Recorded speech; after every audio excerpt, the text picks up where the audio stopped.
My name is Olivia Holloway. I'm 28. 3 months ago, my parents looked me in the eye and handed me a house that was literally falling apart.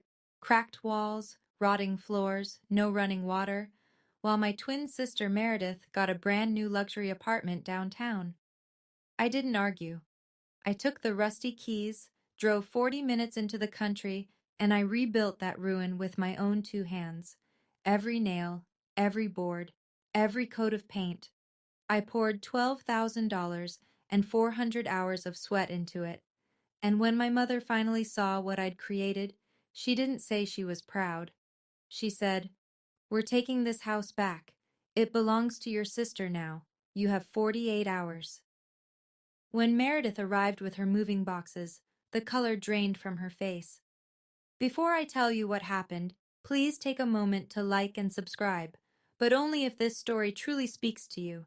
And drop your location and your local time in the comments. I want to know where you're listening from tonight. Now, let me take you back to a Friday evening in March, the night my father handed me a set of rusty keys and told me to be grateful. It starts at my parents' dining table, the same mahogany table where every important family announcement has been made since I was 6 years old. My father, Gerald, is standing at the head. He's 58, retired bank branch manager, and he runs this house the way he ran his office. Nobody speaks until he's finished. My mother, Diane, is beside him, hands folded, smiling the kind of smile that's been rehearsed. And across from me sits Meredith, my twin, my mirror image, my parents' favorite.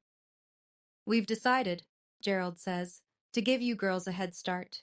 He slides two envelopes across the table, one thick, one thin.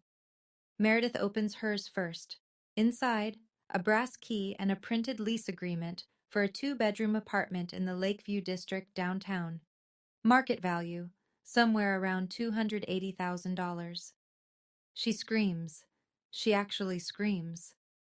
Diane pulls her into a hug, and for a moment the whole room is just the two of them, laughing, rocking. I open mine, a single key, brown with rust, a scrap of paper with an address I don't recognize. I look at my father. "What is this?" "It needs some work," he says, "but you're handy." That's it. That's what he gives me. Not a hug, not an explanation, just, "You're handy." I look at my mother. She won't meet my eyes. She's still holding Meredith. And Meredith, my twin sister who shared a womb with me, tilts her head and says, "At least you got something, Liv." She says it softly, like she's being kind, but the corner of her mouth twitches, and I know that twitch. It's not sympathy, it's satisfaction. I fold the paper and slide it into my pocket. I don't say a word. I should have, but I don't.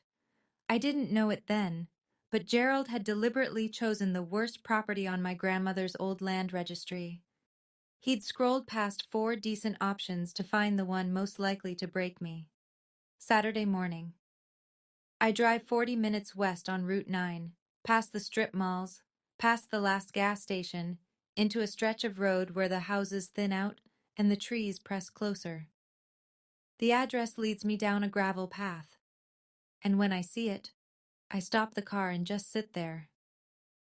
The roof sags on the left side like a broken shoulder. 2 of the front windows are shattered, stuffed with plastic sheeting that's gone yellow. The porch steps are half collapsed.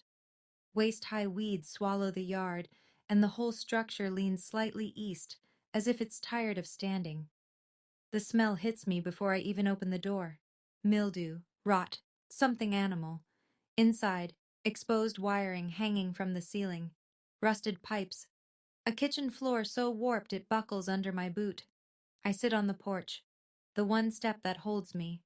I call Marcus Webb, 30 years old, real estate attorney, and the only person who's never lied to me.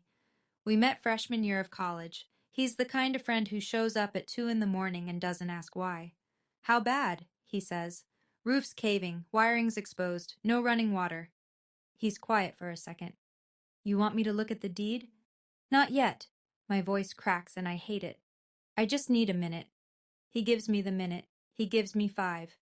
I hang up and stare at the house, and I think about my grandmother, Lorraine. When I was 9, she taught me to build a bookshelf in her garage. She put my hands on the wood and said, "Your hands know things your head hasn't figured out yet." That phone call with Marcus, I didn't know it then, would end up saving everything. I sit in my truck that night with a notebook and a calculator. Roof, 8,000. Floors, 5,000. Plumbing, 6. Electrical, 7. Paint, drywall, fixtures, another 9. Total estimate, $35,000. My savings account, $12,411. I close the notebook, open it again, start crossing things out. What can I do myself? Floors? Yes. Drywall? Yes. Paint? Obviously. Cabinets? Trim? Built-ins? That's literally my job. I'm a carpenter, a furniture restorer. I've been working with wood since I was 16, and I'm good at it. But my family has never once called it a career. To them, I'm the twin who sands chairs in a sad little workshop while Meredith wears blazers. Monday morning, Meredith calls. Her voice drips with that particular sweetness she uses when she's about to say something cruel. "Oh, sweetie, are you really going to live there?" "It's mine. I'll make it work." "You could just sell it. Get a little apartment somewhere." I said I'll make it work. A pause. Then, "Okay, Liv. Good luck with that."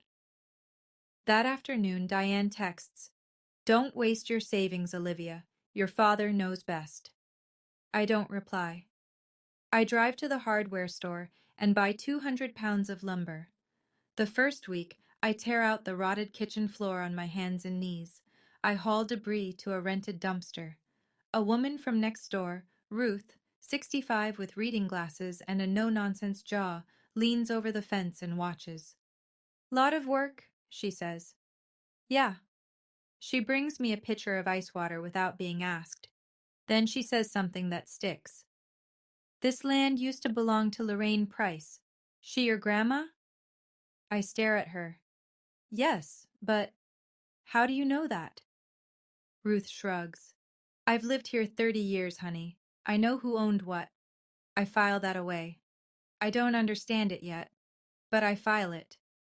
6 weeks in, my savings are gone. Not low. Gone. Every dollar I had is now embedded in the bones of this house. New subfloor, fresh drywall, a repaired roof that no longer leaks when it rains. The kitchen has cabinets I designed and built myself, white oak with dovetail joints. The living room wall that was crumbling is now smooth, painted warm white, and if you press your hand against it, it's solid. But the electrical system is a problem. The original wiring is knob and tube from the 60s. I've replaced what I can reach, but the panel needs a licensed electrician. That's 3 to 5,000 I don't have. So I run temporary wiring through conduit. It's safe for now. It passes a visual check, but it's not permanent. I write it down in my project notebook, underlined twice. Electrical. Priority. Get licensed electrician, ASAP. I pick up freelance work at night, custom cutting boards, a reclaimed wood dining table for a couple in the next town, $60 here, $90 there.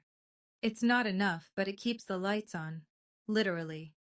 Then Gerald shows up, no call, no text. He just appears in the doorway one Tuesday afternoon, hands in his pockets, looking around like a landlord inspecting a rental. He walks through the living room, runs his finger across the mantel I restored from the original fireplace surround, opens a cabinet door, lets it swing, doesn't say nice work, doesn't say anything for a full minute. Then, "Not bad." I wait for more. "But don't get too attached." I feel my stomach drop. "What does that mean?" He looks at me, flat, unreadable. I said what I said. He leaves. From the window, I watch him drive away, and I notice something I wish I hadn't. The way he looked at the house wasn't pride. It was appraisal. 2 days later, I stop by Meredith's apartment to pick up a drill I lent her months ago. She says she's busy, can't come to the door. Leave it on the mat. She'll find it later. But I'm already in the hallway, and I see what's stacked outside her door. 11 Amazon packages. Not small ones. Shoeboxes, garment bags, a flat-screen TV still sealed in foam. The packages are piled so high they block the welcome mat. I knock again. Mayor, I just need the drill. I said I'm busy, Olivia. Her voice sounds thin, stretched. I step back, and through the gap beneath her door, I can see the living room light flickering. She's watching television at 2 in the afternoon on a workday. Then I hear her phone ring inside.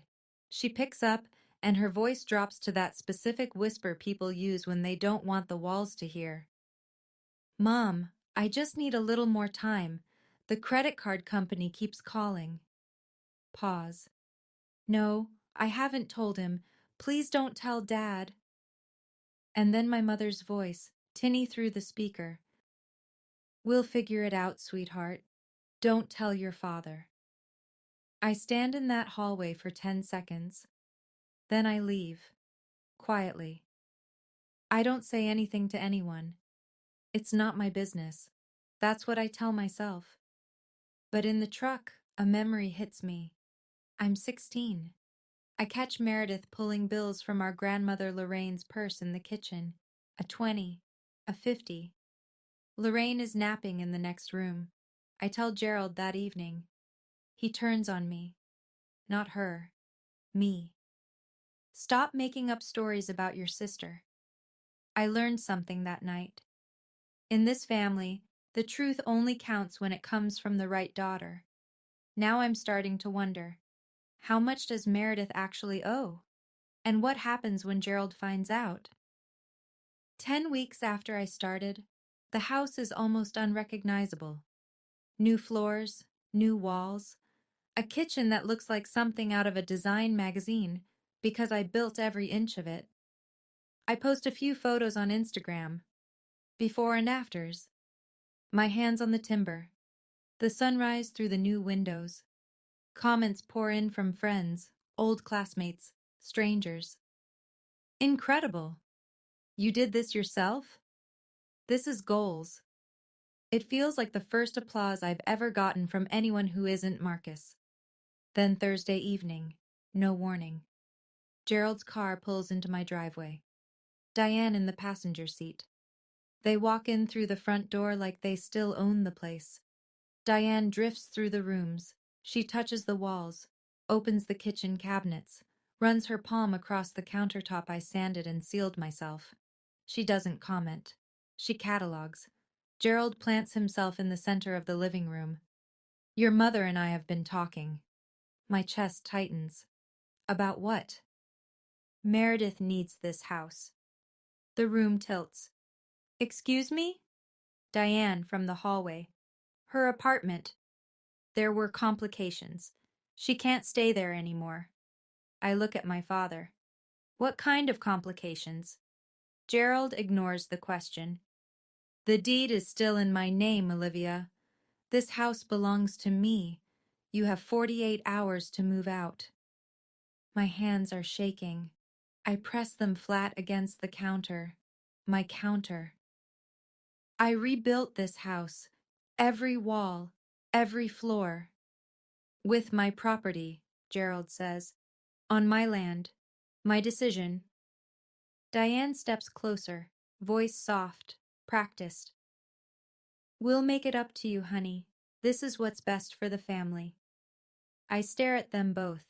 My mother, who won't look at me. My father, who's already decided. I don't cry. I don't shout. I say 5 words. I need to make a phone call. 11 p.m. I'm sitting on the kitchen floor I installed 6 weeks ago, back against the cabinets I built, calling the one person who's never made me feel small. Marcus picks up on the first ring. What happened? I tell him everything. Gerald's visit, the 48 hours. Meredith needs this house, my land, my decision. Marcus is quiet for 3 seconds. When he speaks, his voice is flat and precise, his lawyer voice. Is the deed in his name? He says it is. He never let me see the paperwork. Did you ever receive a copy? A transfer document? Anything notarized? No, he said he'd handle it. That's the first problem. A pause. The second, who actually owns the land? Something clicks in my head. Ruth's voice. This land used to belong to Lorraine Price, my grandmother, my father's mother. Marcus, my neighbor told me this land used to belong to my grandmother. Used to? Or still does? I don't know. Give me 24 hours, he says. Don't sign anything. Don't move anything. Don't respond to your father. Can you do that? I wasn't planning to. Good. And Olivia? Yeah? I've been waiting for you to let me help. His voice cracks just slightly on the word, waiting, and I realize he's been watching me carry this alone for 10 weeks. He asked me about the deed the very first day. I waved him off. I told myself I didn't need a lawyer. I told myself family would work it out. I was wrong. I hang up. At 12:30 a.m., my phone buzzes. Gerald. Clock is ticking, Olivia. Don't make this harder than it needs to be. I read the text. I don't reply. For the first time in 28 years, I choose not to make it easier for him. By 9 the next morning, my phone has 17 unread messages. Diane, please don't do this to our family. Just let Meredith have the house. We'll make it up to you somehow. Meredith, Liv, I really need this. I'm in a bad place right now. Please. Aunt Carol, my mother's younger sister, your mother is in tears. How can you be so selfish, Olivia? A cousin I haven't spoken to in 2 years. Family first. Don't be that person. They've activated the phone tree, the entire network, mobilized in 12 hours. And the message is unanimous. Olivia is the problem. Gerald calls at 10. His voice is cold, controlled. The voice of a man who has never once lost an argument in his own house. If you fight this, you won't just lose the house. You'll lose your family. I hold the phone away from my ear and stare at the screen. Then I set it face down on the workbench and pick up a chisel.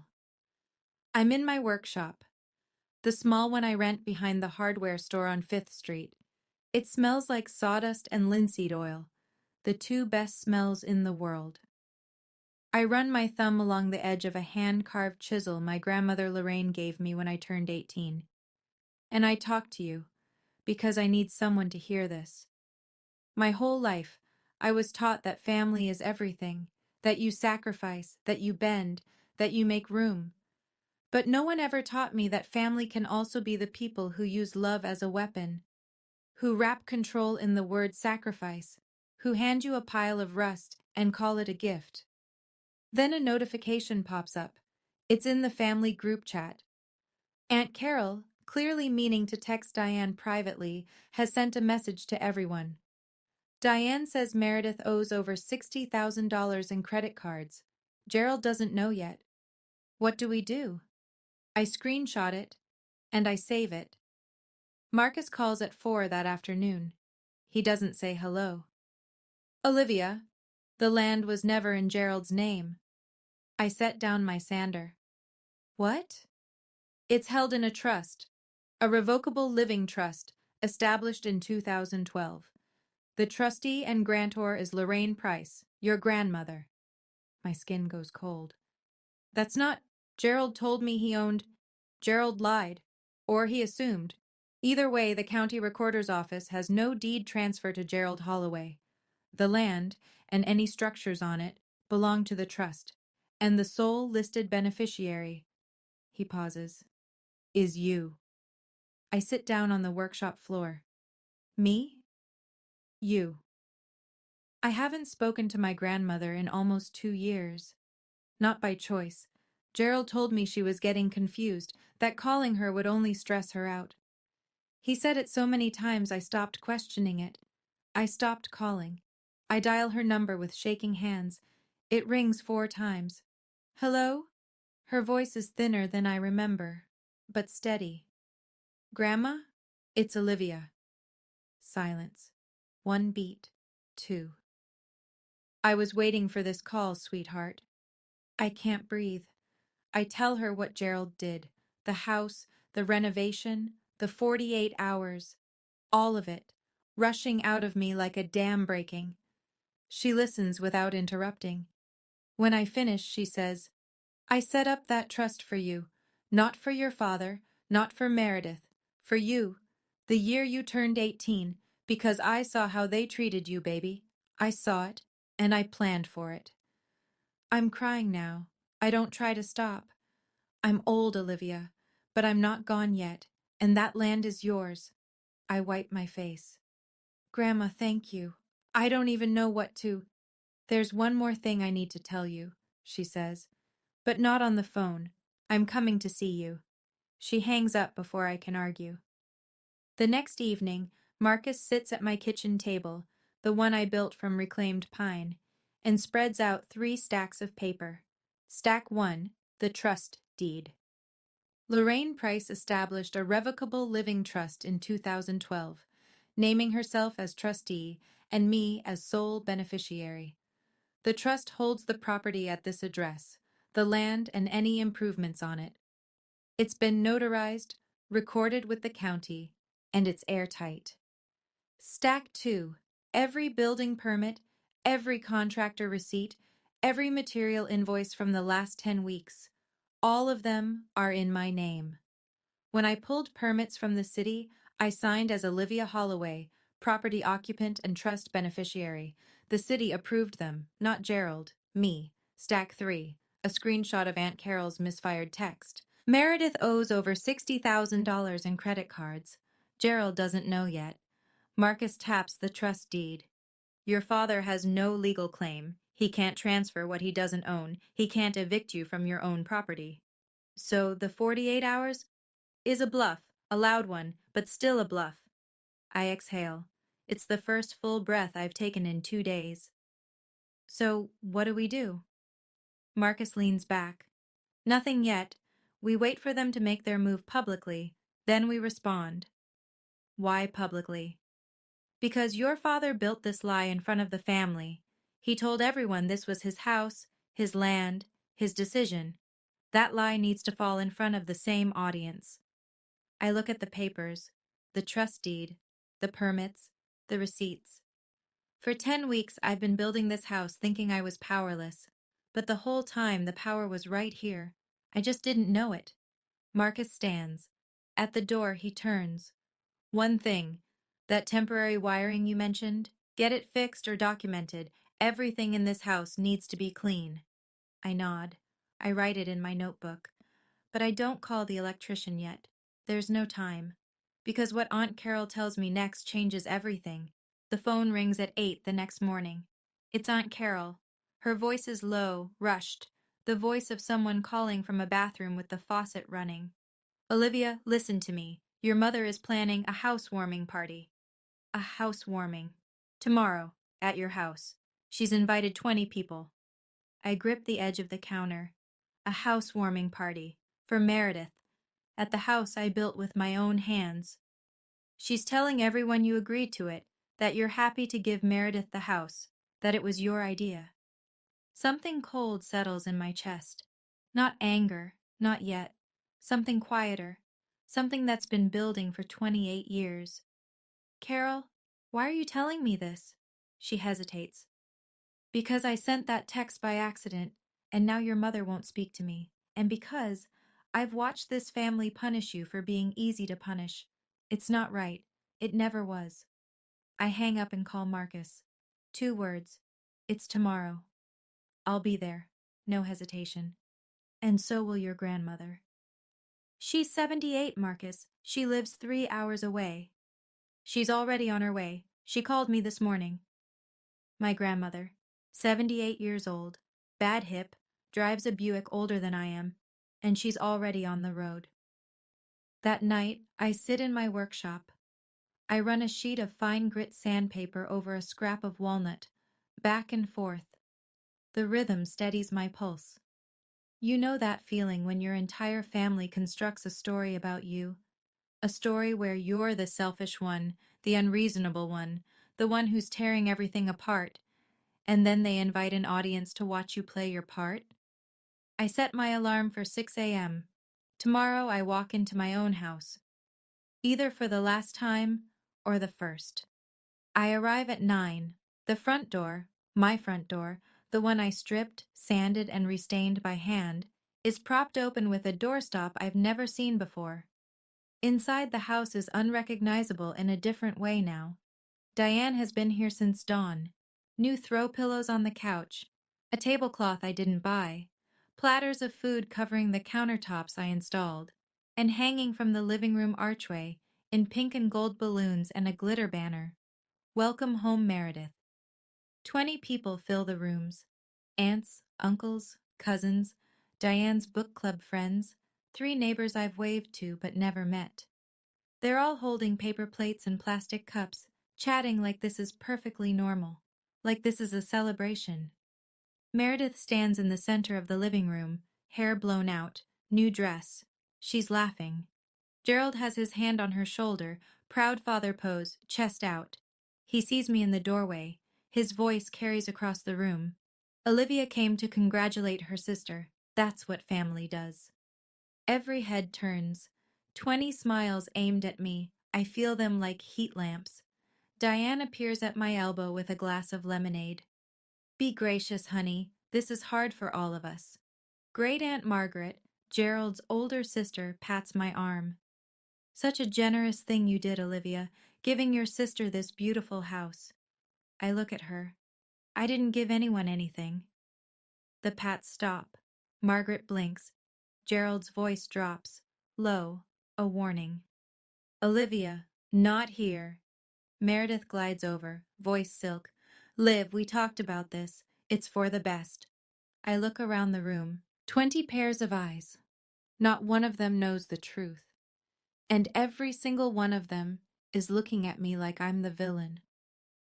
Outside the window, I catch a glimpse of Ruth. She's standing on her porch, watching through the glass, slowly shaking her head. It happens in the kitchen. My kitchen. Meredith follows me in, and the moment we're out of earshot, the mask falls off. "You should thank me, honestly." I turn around. "For what?" "For giving you a reason to finally do something with your life." She leans against the island I built from scratch, white oak and brass hardware, and examines her nails. "You'd still be sanding chairs in that sad little workshop if it wasn't for me." My jaw tightens. "I built this kitchen, Meredith, these cabinets, that island, with my hands.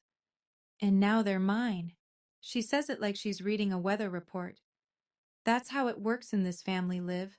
I thought you understood that by now." She opens a cabinet.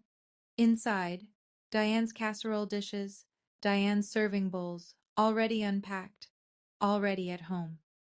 Meredith pulls out a glass, fills it from the faucet I connected, drinks, looks at me over the rim. "Dad said you can take your tools when you leave. I don't need them." She walks back into the living room. I hear Gerald's voice rise over the noise. "If I could have everyone's attention, please." I follow her out. Gerald is standing by the fireplace, the surround I restored from the original 1967 woodwork, raising a glass. "To family," he says, "and to Meredith's beautiful new home." 20 glasses lift, 20 voices repeat it. "To Meredith." I stand in the back of the room. My hands are fists at my sides. My throat is burning. But I don't say a word. Not yet. I'm listening for something. A knock at the door. A car pulling into the driveway. Any second now. I know. I know some of you are screaming at your screens right now. Trust me, I was screaming inside too. But here's the thing. If you've ever been the one your family took for granted, the one they expected to just go along with it, drop a fire in the comments. And if you want to see what happened when I finally stopped being silent, make sure you're subscribed. Because it's coming. Gerald is mid-sentence, something about sacrifice, something about what it means to provide for your children. When the knock comes. 3 sharp raps, firm, professional. Gerald frowns. Diane glances at the door. Nobody moves. I do. I cross the room and open the front door. Marcus stands on the porch, gray suit, leather briefcase. His face is calm, but I can see the edge in his posture, coiled, ready. He nods at me once. Behind him, moving slowly up the porch steps, gripping a carved wooden cane with both hands, is my grandmother, Lorraine Price, 78 years old, silver hair pinned back, eyes sharp enough to cut glass. Gerald's voice from behind me. Who invited you? Marcus steps inside. No one. I'm Ms. Holloway's legal counsel. She doesn't need a lawyer, Gerald says. This is a family matter. With respect, Mr. Holloway. Marcus sets his briefcase on the dining table. Property transfer is a legal matter. The room goes still. 20 people holding plates and cups, frozen mid-bite. Meredith's smile dissolves. Then Lorraine walks in. I take her arm. She pats my hand without looking at me. Her eyes are locked on Gerald. She surveys the room slowly. The balloons, the banner, the food on counters that Olivia built. She reads the glitter letters. Welcome home, Meredith. She turns to Gerald. The room holds its breath. She says one sentence. Quiet, clear. The kind of sentence that lands like a gavel. Gerald, whose land do you think this is? Gerald opens his mouth. Nothing comes out. Lorraine pulls out a chair, sits down, folds her hands on the table. Sit down, son. You're going to want to sit for this. Marcus opens the briefcase. The click of the latches is the loudest sound in the room. He pulls out a document, crisp, bound, notarized. He sets it on the table so everyone can see the county seal. If I may have the room's attention. His voice isn't loud. It doesn't need to be. This property, the land and every structure on it, is held in a revocable living trust established by Lorraine Price in 2012. The sole beneficiary is Olivia Holloway. Gerald takes a step forward. That's not possible. My mother gave me... I gave you nothing, Gerald. Lorraine's voice cuts the room like a blade. She doesn't raise it. She doesn't need to. I let you use the address for mail. I let you believe what you wanted. But I never transferred the title. It was never yours. Marcus continues. Mr. Holloway, you hold no deed, no title, and no legal authority to transfer this property to anyone. Furthermore, every building permit, every contractor invoice, every material receipt for the renovations performed over the past 10 weeks is filed under Olivia Holloway's name. She is the legal owner of all improvements. The county recorder's office can verify every page. Diane, voice cracking. Mother, how could you do this to us? Lorraine looks at her daughter-in-law, steady, unblinking. I did this for Olivia, because you two couldn't. The seesaw starts. 20 people who walked in thinking this was a housewarming are now realizing they've been invited to a lie. Great-Aunt Margaret turns to Gerald. Gerald, you told us this was your house. Gerald says nothing. His face is the color of raw steak. And then Lorraine adds quietly, to no one and everyone, I set up this trust the year Olivia turned 18. Because I saw how you treated her, Gerald. I saw it. And I planned ahead. For a moment, nobody breathes. Then Meredith steps forward. Her hands are shaking. Her perfect composure, the composure she's worn like armor her entire life, is cracking at the seams. This doesn't change anything. Mom and Dad said, Gerald sharp. Meredith, be quiet. No! Her voice pitches high, desperate. I need this house. I don't have anywhere else to go. The room freezes. Not whispers now. Silence, the kind that swallows sound. Gerald turns to her, slowly. What do you mean you don't have anywhere else? Meredith's eyes are wet. Her lips move before her brain catches up. The apartment. I lost it. I couldn't keep up with the payments. Gerald stares at her, then at Diane, his wife, who has been clutching a dish towel to her chest like a lifeline. You lost the apartment, Gerald says. The apartment I gave you 3 months ago. Diane's chin drops. Gerald, I was going to tell you. You knew? The room ruptures. 20 people watch as Gerald's face cycles through shock, betrayal, fury. Meredith is crying, real tears now, mascara streaking. Diane is crying too, reaching for Gerald's arm, and he pulls away like her hand is on fire. Aunt Carol stares at the floor. Great Aunt Margaret picks up her purse. I think, she says quietly, we should all go home. People start moving. Coats, keys, mumbled goodbyes. No one looks at Gerald. No one looks at Meredith. They look at me. Quick, uncertain glances. And then away. I'm standing in the corner of the room, my grandmother's hand in mine. I haven't moved. I haven't spoken. Gerald turns to me. His voice is broken glass. You planned this. I meet his eyes. No, Dad, you planned this. I just showed up. The house empties. Paper plates on the counter, half-eaten casseroles. A balloon drifts across the floor and settles against the wall. Gerald and Diane sit on the sofa, my sofa, that I reupholstered from a thrift store frame. Meredith is somewhere outside. I can hear her crying in her car through the open window. Marcus steps forward. He holds out a white envelope. Mr. Holloway, this is a formal cease and desist letter. You are not to enter this property again without Olivia's written consent. Any attempt to claim ownership, alter locks, or contact Miss Holloway with threats regarding this property will be documented and forwarded to the County District Attorney's Office. Gerald looks at the envelope. He doesn't take it. Marcus sets it on the coffee table. Everything is documented. The trust deed, the permits, the receipts. The law is clear. Diane turns to me. Her eyes are swollen. Olivia, please. Please what, Mom? Please give up? Please be the easy one again? Please fold so you don't have to face the mess you made? I don't say any of that. What I say is, Mom, I love you, but loving someone doesn't mean letting them take everything from you. Diane's face crumbles. Gerald stands. He doesn't look at me, doesn't look at Marcus, doesn't look at his mother. Lorraine, still seated, still holding her cane, speaks one last time. You could have been proud of her, Gerald. That would have cost you nothing. He walks out the front door without a word. Diane follows. The car starts. Gravel crunches. Then it's quiet.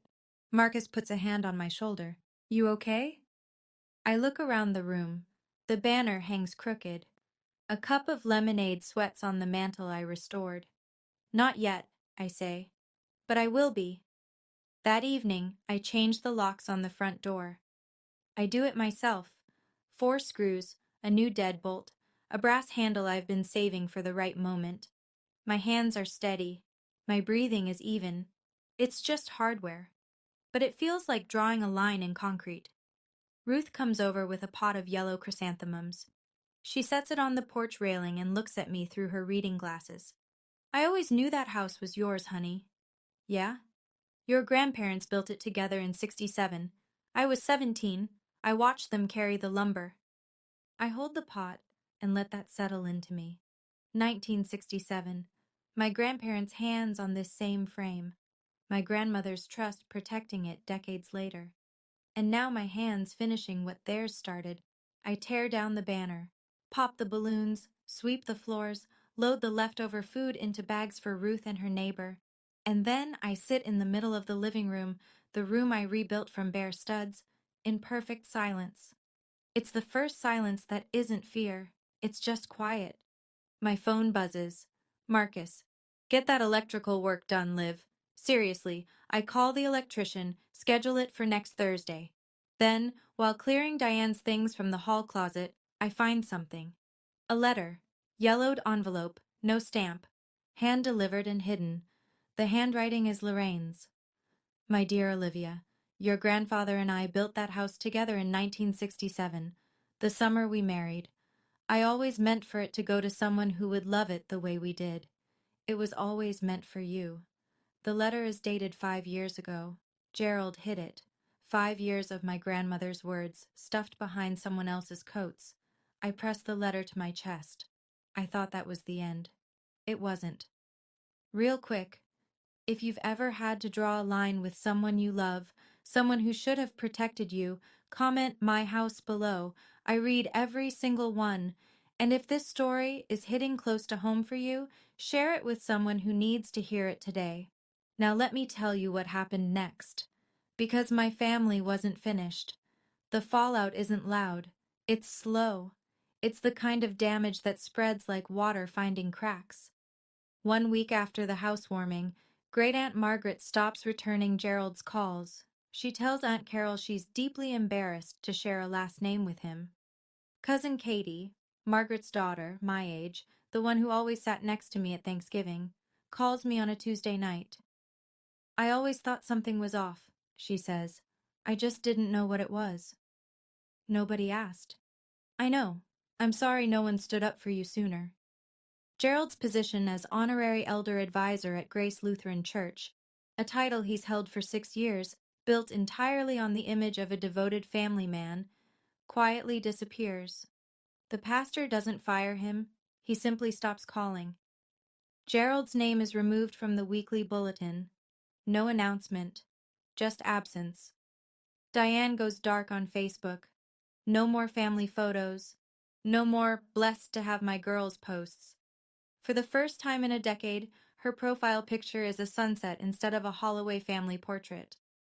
Meredith gets her first call from a collections agency, then her second. Without Gerald and Diane running interference, $62,000 of credit card debt has her name on it. All of it. Ruth tells me something one morning over the fence. "Your father came by last Tuesday, stood outside the house for 10 minutes, just looking, then he drove away." I don't know what to do with that, so I file it the way I file everything I'm not ready to feel.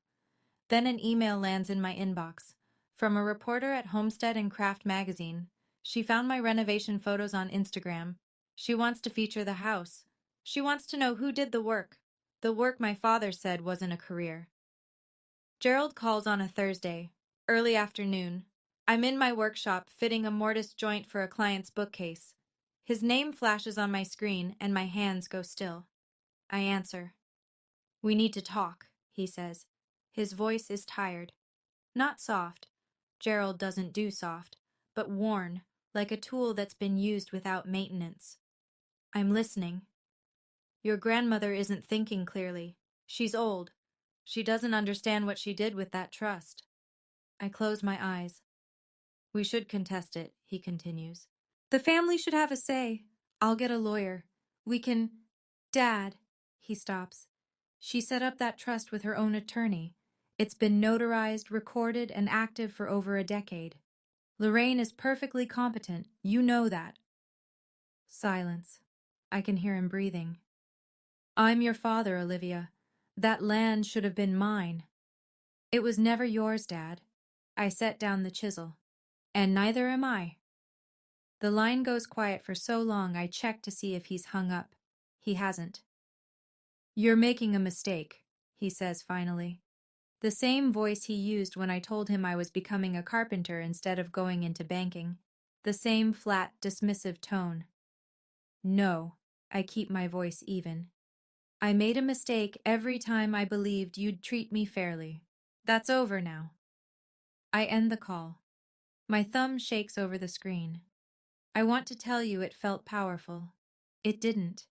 It felt like pulling a splinter out of a wound that's been infected for years. Necessary, painful, and long overdue. Setting boundaries with someone you love is never the triumphant moment people think it is. It's quiet, it's lonely, and sometimes the bravest thing you can say is simply, enough. 2 weeks later, Saturday morning. I'm on the porch sealing a window frame when I hear a car pull into the gravel drive. The engine cuts. A door opens and doesn't close for a long time. Meredith walks up the path. No makeup, hair pulled back in a knot. She's wearing a sweatshirt I've never seen. Gray. Too big for her, the kind of thing she'd normally never be caught dead in. Her eyes are swollen. She looks 10 years older than she did at the housewarming. She stops at the bottom of the porch steps. My porch steps, the ones I rebuilt. I'm not here to ask for the house. I set down the brush. Then why? I don't know how to fix my life, Liv. Her voice is raw. No performance, no practiced sweetness, just a woman drowning. I owe $62,000. I haven't slept in a week. The collections people call every morning at 7. I look at my twin sister, and for the first time, I don't see the golden child. I don't see the one who always got the bigger portion, the warmer hug, the louder applause. I see someone who was handed everything and taught nothing, someone who never learned to build because she never had to. I can't fix that for you, I say, and I won't. I know. But I can give you the number of a financial counselor Marcus knows. The rest is on you. She nods, wipes her face, turns to go. At the bottom step, she stops, reaches into her bag, pulls out a small cardboard box, and sets it on the railing. I'm sorry, she says, for the kitchen, for all of it. I look at her. I hear you. I don't say I forgive you, because I'm not there yet, and I don't owe anyone forgiveness on a timeline that isn't mine. After her car disappears down the gravel road, I open the box. Inside, 2 thin silver bracelets. My grandmother gave them to us when we were 8, one for each twin. Meredith kept both for 15 years.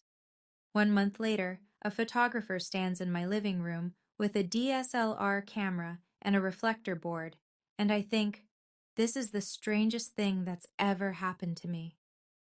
The reporter from Homestead and Craft is named Dana.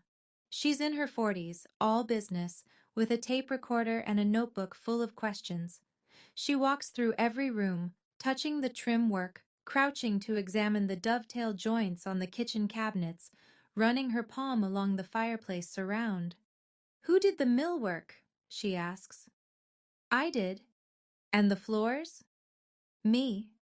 The cabinetry? Also me. She looks up from her notebook. Who taught you to build? I smile. My grandmother. The article runs 3 weeks later. Title: From Ruin to Remarkable. How one woman rebuilt a 1967 home with her own hands. 4 pages, 12 photos. They use the before and after of the kitchen as the centerfold spread. Ruth appears in one of the photos.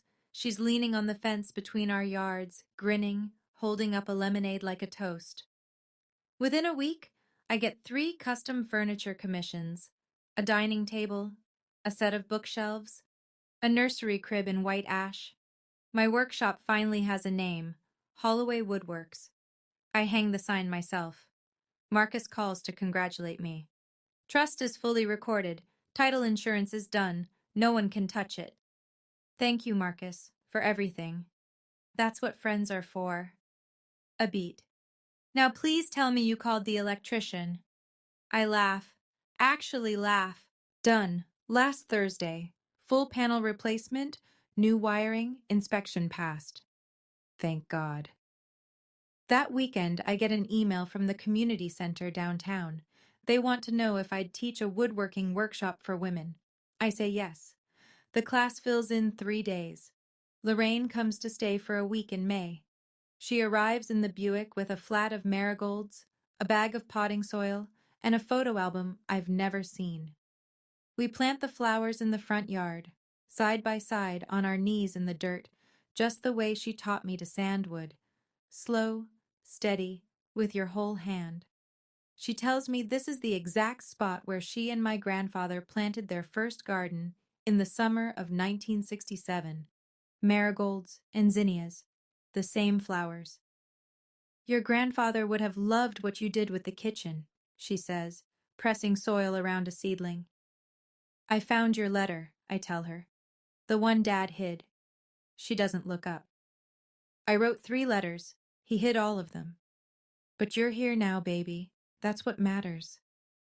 3 letters, 3 attempts to reach me. 3 times Gerald stood between us and decided I didn't deserve to hear from the woman who loved me most. We sit on the porch when the sun gets low. The porch I rebuilt. Ruth brings over a pitcher of lemonade without being asked. It's become a ritual. The new neighbors across the road, a young couple who moved in last month, wave from their driveway. I wave back. Lorraine reaches over and takes my hand. Her skin is paper thin, but her grip is iron. The best revenge isn't revenge at all, she says. It's the life you build after. I look out at the yard, the marigolds, the fresh paint, the house that was a ruin 4 months ago. I didn't receive fairness from my family, but I built it for myself, with concrete and oak and the truth. I know, Grandma. She squeezes my hand. I know. A week after Lorraine leaves, I sit down at my desk, the one I built from reclaimed cherry, the first piece of furniture I ever sold, and I write an email. Mom, Dad, I love you. That hasn't changed, but I will not accept being treated as less than. I will not be the daughter you take from to give to someone else. I will not shrink so that someone else can fill the space. If you want a relationship with me, it starts with respect, not control, not obligation, not guilt. I'm not closing the door, but I'm choosing who gets to walk through it. Olivia. I hit send. I don't get a reply. Not that day, not that week. And for the first time, I'm okay with the silence, because it's my silence now. I chose it. It wasn't pushed on me. Friday evening. I sit in the living room. The house is quiet. Through the window, I can see Ruth's porch light, the marigolds in the yard, the road that leads to town, where 3 clients are waiting for furniture I designed. On my workbench, inside the top drawer, sit 2 silver bracelets, the ones Meredith returned. I don't wear them. But I haven't thrown them away either. Someday, maybe, they'll mean something different. But not today. I look around this room. Every surface tells a story. The floors my knees remember, the walls my arms ache from, the cabinets my grandmother's hands inspired. This isn't the house my parents gave me. That house was a ruin, a punishment, a message that said, "You are worth less." This house is the one I built, and I am the one who decides what it means. I don't know what happens next with my family, but I know what happens next with me, because for the first time in 28 years, that's my call. You know, when I started this story, I thought the house was the point, the renovation, the trust deed, the moment Gerald's face went white in front of 20 people. And yeah, that mattered. All of it mattered.